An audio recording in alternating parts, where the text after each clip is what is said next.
Hey, gang, Carl White here, broadcasting from the secret headquarters here in the studios, actually, of the Mortgage Marketing Animals. And you're listening to Loan Officer Freedom, #1 podcast in the world today for loan officers. And I'm sitting here, one grateful dude, to be a part of your journey. It's just an absolute honor to be walking with you, driving with you. Maybe you're pondering on your porch and you're listening to this podcast episode, but it is an absolute honor to be a part of your journey. And I don't take that lightly, and I'm not saying it to be funny, but it really is. It's an honor. And I'm very, very, very grateful for the time that we get to spend together. So on this episode, as I'm going solo here, I'm going to go over the 8 questions that I ponder, the 8 questions that I ponder. So sometimes people ask me, Carl, what's the #1 thing you do that makes you most of your money, right? And I got a couple different answers to that actually, depending upon the setting. But truth be known, I would say it's my pondering time, which is the time that I'm sitting out here on the front porch or the front lanai, as my wife calls it. I call it a porch. I'm from a little rural town in central Florida, out in the Palmettos, an area called the Green Swamp. So we don't have lanais, we have porches, right? So I sit out on the front porch. I've got what I call my thinking chair, and sometimes I go out there probably about 3 times a week, and probably twice a week I go out there with no agenda, no preconceived. I'm going to ponder this or I'm going to think about that, but so I just go out there and just empty my mind out and just let stuff come in, right? And then about 1 day a week, I go out there with list of questions. So I'll write down myself a list of questions during the week, and then I go, all right, I got 90 minutes. I'm gonna block out for Thursday afternoon. I'm gonna sit out on my pondering chair, and I'll grab my list of questions. So I thought on this episode I would do one of these ponderings with you, and I'm going to share the 8 questions that we really need to be asking ourselves. And I certainly ask myself, and it's not limited to this 8 questions, of course, but you'll get the idea upon it. And to have a list of questions that you're going through in your mind is a very powerful thing. So, and this isn't necessarily something that I ask somebody else sometimes, and sometimes I do. But what I do is once I once I once I get a little bit of focus on my question, then I like to share it with another person to bounce my ideas off of them. So, like, I'll ask myself the question, I'll give myself a couple of different answers to it, and then I'll talk with somebody else that's wise and maybe somebody that's doing better than I am, or at least better in that area than I am, and go over, get their feedback on what I came up with. Very, very, very important to do that. It goes back to masterminding. That's what masterminding is. So anyway, all right. So here's the 8 questions. We might get through all 8 of these, and we might not. But let's start with this. I think we can get through them. Might not. Hell, this might only take like 10 minutes. So let's see where it goes. All right. Question number 1 that I was asking myself the other day in my pondering chair. Question is, what is the one thing that you're struggling with? Self. Say, all right, Carl, what's the one thing that you're struggling with, or an obstacle that you have? Like, what's one thing I'm struggling with, and what's an obstacle you might have?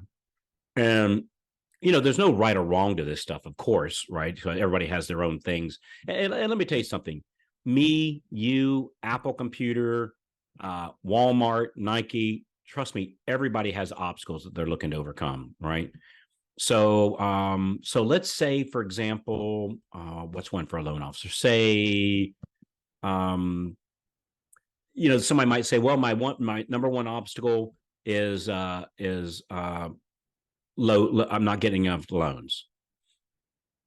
And I would say it's all about the question. You see, you'd say, like, it's all depends on how you frame it. So some people might say, well, Carl, it's I don't have enough loans. That's my problem. That's not your problem, right? The real question would be, why don't you have more loans?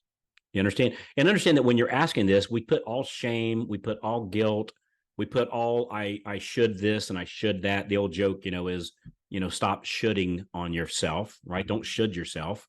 So just like it. So my problem isn't like low loans. My problem is, why do I have low loans, right? Why do I have low loans?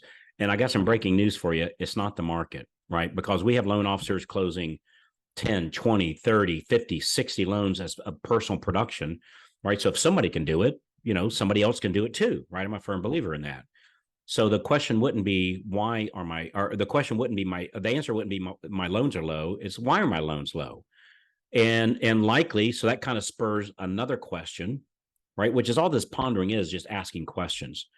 And so it'd be, well, why are my loans low? Like, why don't I have very many loans? And maybe you're not asking. Maybe the follow up it leads a bit to be desired. Maybe I'm getting plenty of leads, but they're bad leads. Maybe I got a lead source issue. Maybe I'm running Facebook ads trying to get leads, and come to find out, they don't close, or around 1%, 2% is would be a rock star. And so maybe it's a bad lead source, or maybe you got a real estate agent that's a low producing agent, and you get bad leads from them, right? So or maybe you don't have enough lead sources. But back to the question, what is the one thing that you're struggling with, or the one obstacle that you have? And so that's a really good thing to ponder. Come up with something and then run it by somebody to bounce your ideas back and forth off of. It's real important to do that. Question number 2. Self, what do I need to do to demonstrate to them, my prospect or my referral partner, what do I need to do to demonstrate to them that they should work with us? Right? What do I need to do to demonstrate to the prospects that they should work with us? What do I need to do? And for me, on this question, maybe it's what do I need to do to demonstrate to the real estate agents? And maybe it's what do I need to do to demonstrate to the actual prospects that I'm talking to? I'm going to tell you, for the most part, for me on this question is going to be, what do I need to do to demonstrate to the referral partners that need to work with me? Because I know that 79% of all loans close with the first loan officer the prospect talks to. So the name of the game really isn't to increase that conversion rate, because 79% is pretty amazing, right? So the idea is to make sure that you're the first person that they talk to, because then they likely won't talk to anybody else. Oh, do some shop? Of course, shoppers are going to shop no matter what your script, no matter what you show them, no matter what presentation. Some shoppers are going to continue to shop, but it's a small percentage, right? It's not a big percentage. So what do we need to do to demonstrate? So I don't have to worry about what do I need to do to demonstrate so much for the prospects to work with me, because 79% of the time we're going to close them as long as we're the first loan officer you talk to. Assuming they're going to buy, of course, right? So assuming they're going to buy. So it's 79% of those that do buy get a loan from the loan officer, the first loan officer I talk to. So really, for me, what do we need to do to demonstrate to them that they should work with us? This really goes more to the real estate agents. Like, what do I need to do to demonstrate to real estate agents they should work with us? And why do I even care about this? Well, 67% of all purchase loans were closed by the loan officer that the real estate agent recommended. So 79% closed with the first loan officer they talked to, but 67% talked to that person in the first place because the real estate agent told them to, right? So those are two really, really, really big numbers. So what do I need to do to demonstrate that real estate agents should work with us? Because 67% of all the loans are going to close with who they recommend. I find on this one, like, you might say, well, this one is a whole lot easier than I think.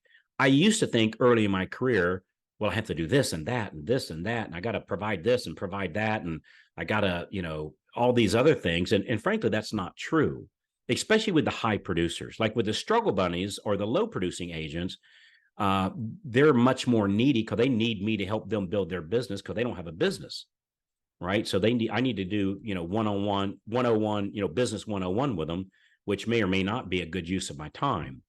And so I find that with the qualified agents, right, the agents that have a lot of closings, I find that they just want somebody to follow up on their leads, right? Follow up on the leads that they already have through their through the listings that they have.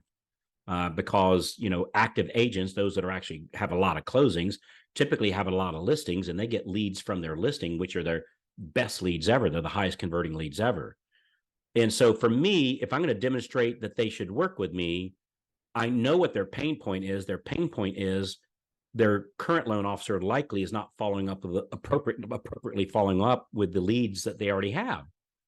And so how I demonstrate to them that they should work with me is I follow up on the real estate agent how I think they would want me to follow up on their clients. In other words, I'm going to demonstrate to them that I'm going to follow up on those leads like green on a pickle, because I'm going to follow up on the real estate agent like green on a pickle. And when I'm following up on them and I push that call reluctance to the side and push through that fear and make those calls anyway to my real estate agents, I'm demonstrating them that I'm phenomenal at follow up. And after you do that for 3, 4, 5, 6, 7 weeks, they're going to go, wow, this guy, this lady is really, really good at the follow up on me. I bet they follow up on my clients the same way, which is true. And so what do we need to demonstrate that they should work with us? Follow up with them. Well, what does that look like, Carl? Man, for me, it's at least once a week that we're touching bases with them. And that's not an email, right? It's not a video message. Nothing wrong with any of those things, but it's a phone call, right? It's a phone call because they want us to calling their referrals. So demonstrate that you actually make phone calls by calling them. That's a real important thing. So follow up on them, how they want you to follow up on their client. If you're afraid to, well, I don't want to bug them, they're going to think, well, gosh, they're not going to want to, quote, bug our prospects either. And you're not bugging them, right? It's called salesmanship, right? It's called saleship, like salespersonship, however you say it. You know what I'm saying? It's what salespeople do, right? And sales is a good thing, not a bad thing. I had somebody teach me something probably about 5, 6 years ago that I loved. He said, Carl, good salespeople think sales is a good thing. Bad salespeople think sales is a bad thing. And I find that's very true. But I know that you guys, y'all are all into the sales is a good thing. So do the follow-up. Question number 3. So question number 1 is, what is the one thing you're struggling with or an obstacle that you have? Question number 2, what do we need to demonstrate that the prospect should work with us? Question number 3, this is a big one for me. What friction is in place to keep people from working with me? What friction is in place to keep people from working with me? In other words, you want to make it easy for people to give you money, right? You want to make it easy for people to close with you. You want to make it easy for people to refer to you. You want to make it easy for people to take an application with you. You want it easy for somebody to close with you, all around. So what friction is in place to keep people from working with us? And I'll give you some of the most common ones. Voicemail. If you're checking your voicemail and you got people leaving you voicemail on prospects, man, that's friction. That's a major friction. You want this to be like wet ice on wet ice. You want it to be like just easy peasy. They push a button. Hey, let me tell you why Quicken Loans is such a dominant force in our industry, or the number one lender in the industry, is because they make it easy. They make it convenience, and convenience out trumps everything else. Let me say that again. Convenience out trumps everything else. You want to make it super convenient for people to work with you. And leaving a voicemail is about as inconvenient as you can get. So in my office, we don't have voicemail. Like literally, we don't have it. So if you call our office, somebody's going to answer the phone literally 24/7. So if it's not the people in the office during business hours, we've got an answering service that doesn't sound like an answering service that answers the phone. If either everybody's on helping, if everybody's already helping another family on the phone and the phone rings, I think it's like the 3rd or 4th ring, the answering service picks it up and moves those people to the front of the line, and they either help them or they then set an appointment for 30 minutes from now or first thing in the morning or a little later this afternoon to talk to the person that they need to talk to. And I find that if just by simply somebody actually answering the phone and telling them, hey, I'll get that message to Carl, I'll get that message to Diane or Julie or whoever that, or Steve or whoever that person is, that's as effective as a person. Like they feel like something's in process, and something is in process, right? They feel like because somebody is. So you got to make sure somebody's answering your phone. Another friction might be making them wait to take an application. In other words, you're busy.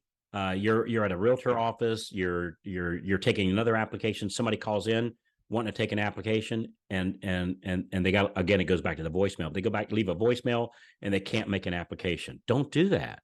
I've always thought in my offices, we always had it that even the receptionist was licensed, and so that if the receptionist picks up the phone and everybody's busy, they can certainly take an application, as long as they're licensed, or as long as they need to be licensed, of course, depending upon, whether you work for a depository or not.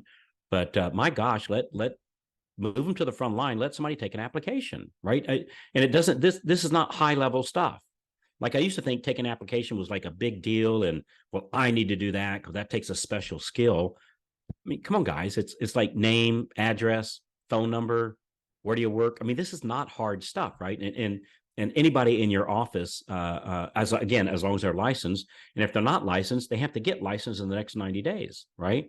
So make it easy for people to send you money. Don't make them wait to take an application.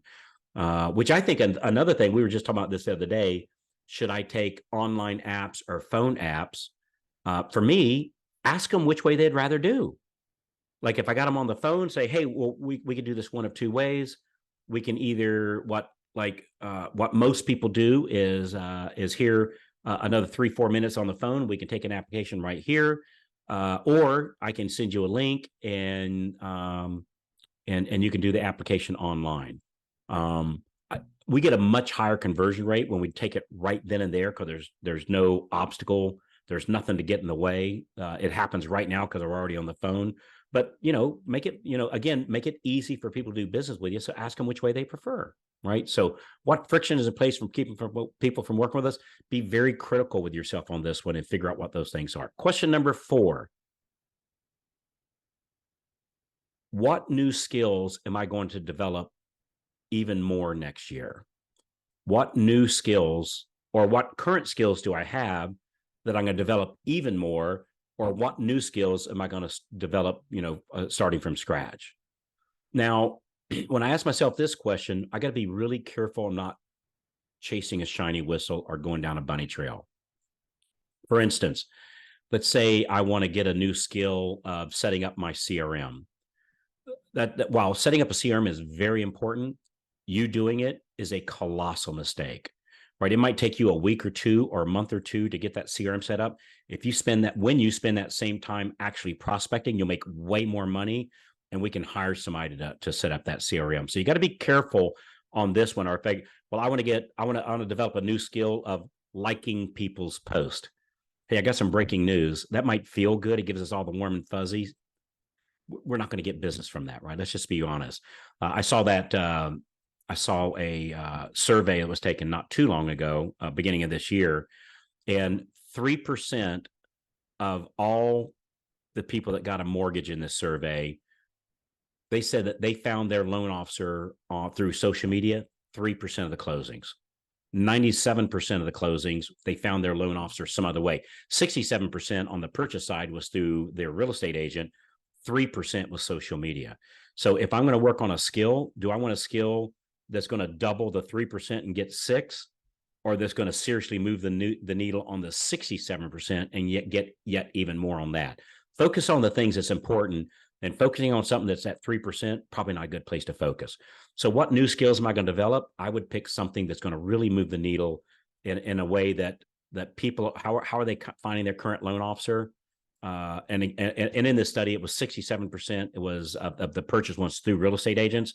It's like, man, I develop a new skill to work with more real estate agents rather than focusing on the 3% social media. I think social media is fine. I don't want you to misunderstand me. And it's worthy of time, 3%, right? Because it produces 3%, which means it gets 3% of our attention. Question number 5. The biggest obstacle I currently face is blank. The current obstacle I currently face. I was talking to somebody just earlier this morning. I said, what's your number one obstacle? And he said, man, all the real estate agents I'm working with, they're not doing anything. And I said, well, dude, did you get a list of qualified agents that are closing 8 buyer sides or more in the last 12 months in this market? And he said, well, no. And I said, well, dude, get that list, right? Get that list. By the way, one of the guys that that's part of the podcast here from time to time, Richard Smith, He's got a great service where you can get a list of qualified agents, 1,000 of them right in your area. And you can even separate them. Like you can get, say, 500 and whatever, Dallas, and 500 in Greensboro, North Carolina. So you can separate it. So if you go to qualifiedagentList.com, qualifiedagentList.com, you can get a list of 1,000 qualified agents that have closed 8 buyer sides or more in the last 12 months in this market. So great thing to do. So what's the biggest obstacle I'm currently facing? This person said not getting, qualified leads. Well, you need to make sure that you're getting qualified agents. And in his case, he said it wasn't. So what do you need to do? What's the first step to solving that problem? So once you know what your obstacle is, then we start writing down potential solutions for that. And then again, once we got our list, or if we need help with that list, we get with somebody that's doing more loans than what we are and get them to help us with that list. Biggest qualified, our biggest obstacle that you currently face? That's a great question. Question number 6. Question number 6 is really more of an extension of the first of the what's the biggest obstacle I currently face. 6 is really just kind of, maybe it should be like part 2 to question 5. The biggest obstacle I face is, and then 6 is the way I intend to handle those obstacles is to blank.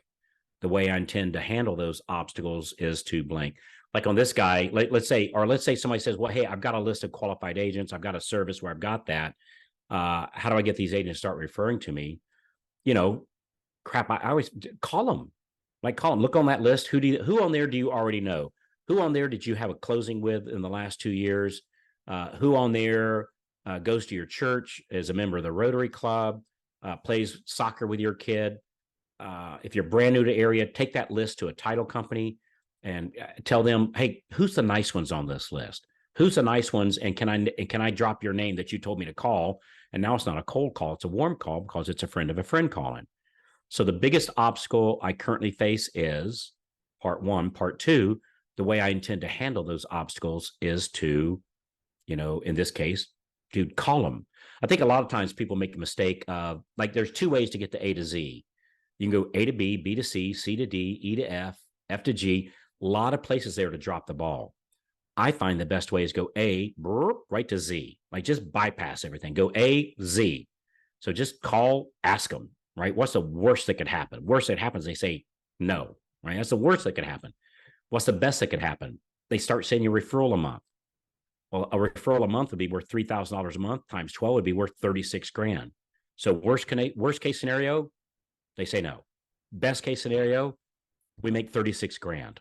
Gosh, that's worth the risk on my end. Yeah, don't get caught so much into, well, first I need to do this, and then I need to do that, and then I'm going to have to do this, and then they opt into that, and then I'm going to do this, and then I go like all their posts for the next 6 months. And again, there's nothing wrong with doing any of that stuff. Just understand that the vast majority of it is likely to be unnecessary. Again, run it past somebody closing more loans for you and get some feedback on it. Question number 7. Oh boy, this is a good one. Question number 7. Which people or situations are heading me to restless, irritable, and discontent?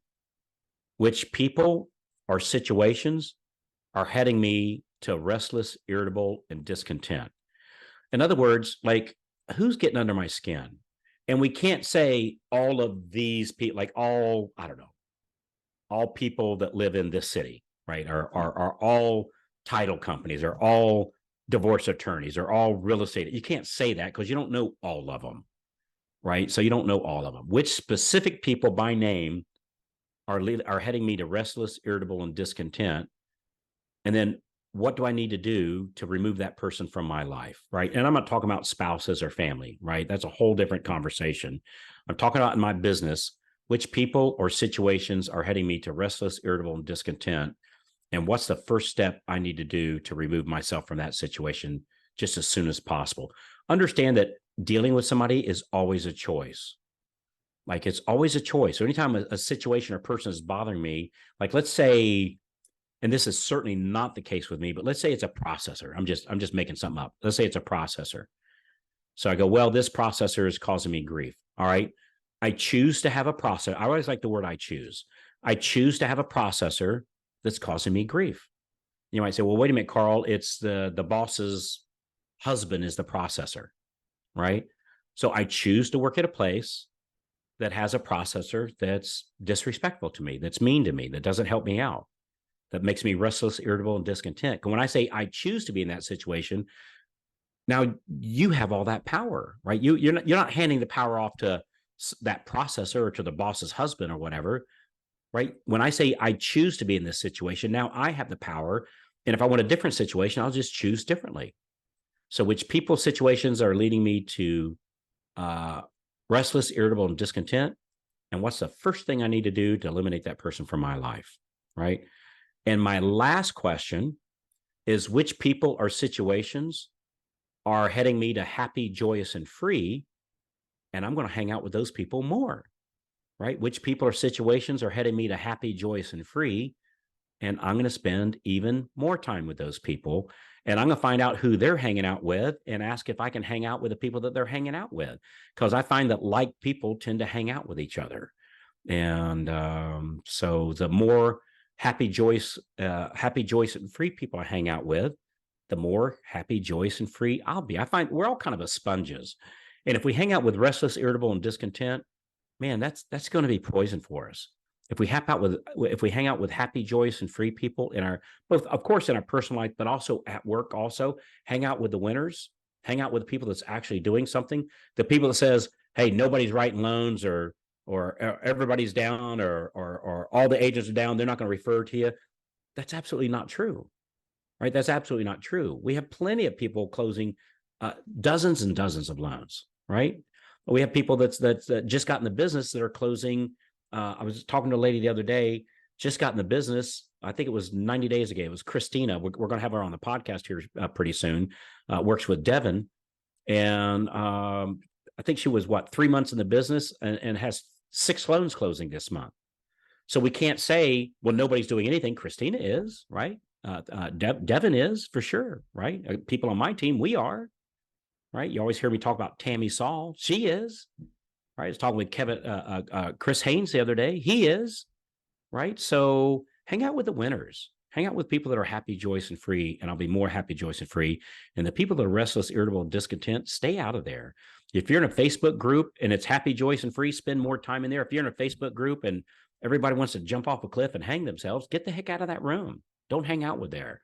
You are who you hang out with, and don't hang out in there. So anyway, hope you find these 8 questions helpful for you in your pondering time. Hey, when you're ready to have somebody look over and discuss some of these things, and you don't have to come with a list, like you can just come open-handed and say, hey, I want somebody to help me put together a plan. I want, like, what are the winners doing?